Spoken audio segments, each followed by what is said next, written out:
Dans le prochain épisode de Un si grand soleil, tandis qu'Élise s'installe à la coloc, Anthony est placé en garde à vue. Guilhem présente quant à lui ses excuses à Berthier. Attention, les paragraphes qui suivent contiennent des spoilers sur l'épisode d'Un si grand soleil diffusé jeudi soir sur France 2.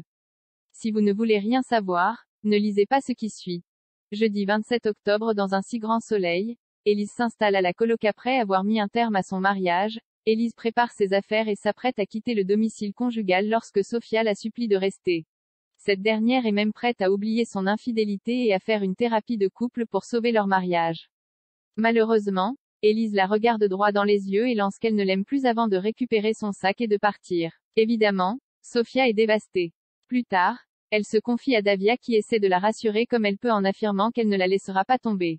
En parallèle, Élise s'est installée à la coloc et remercie Bilal pour son accueil, lequel déclare qu'elle pourra rester le temps que cela s'arrange avec Sophia. Élise lui apprend alors qu'elle n'aime plus sa femme puis ajoute que cela faisait longtemps que ça n'allait plus entre elles. Puisqu'il cherche à savoir comment ça va se passer avec Charlie, Élise répond que ce sera compliqué car elles devront trouver un terrain d'entente pour que leur fille souffre le moins possible. Anthony est placé en garde à vue. Anthony a été placé en garde à vue.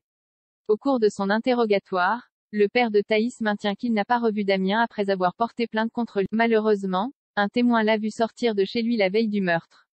Au pied du mur, Anthony avoue être passé chez le professeur pour lui dire ses 4 vérités. Bien qu'il le détestait, il jure qu'il ne l'a pas tué.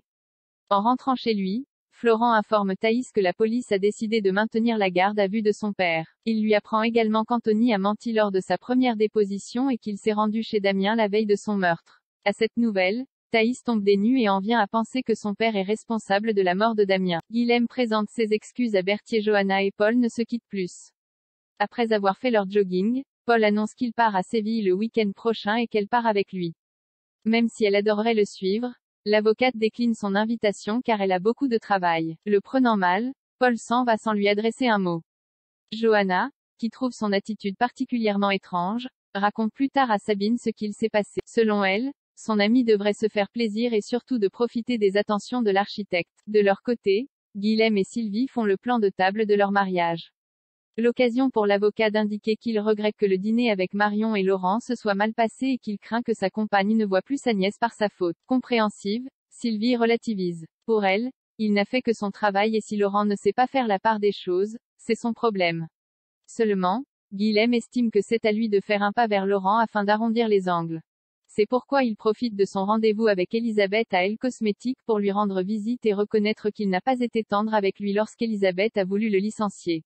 Malheureusement, le comptable est persuadé qu'il fait cela uniquement pour se donner bonne conscience parce qu'il va intégrer la famille. Guilhem, qui est fou amoureux de Sylvie, explique alors qu'il n'a aucune envie d'être la cause d'une querelle qui ferait souffrir sa future femme. Après qu'il lui a proposé de prendre un nouveau départ, Berthier accepte et lui serre la main. Par la suite, Laurent rejoint Marion et lui fait part de la discussion qu'il a eue avec Guilhem. Il a beau l'avoir senti très sincère à propos de Sylvie, Marion refuse que sa tante épouse un manipulateur. Cependant, Laurent lui rappelle qu'ils ne peuvent rien faire. En fin de journée, Johanna reçoit la visite de Paul qui est venu à son cabinet avec un bouquet de fleurs pour se faire pardonner de son attitude du matin.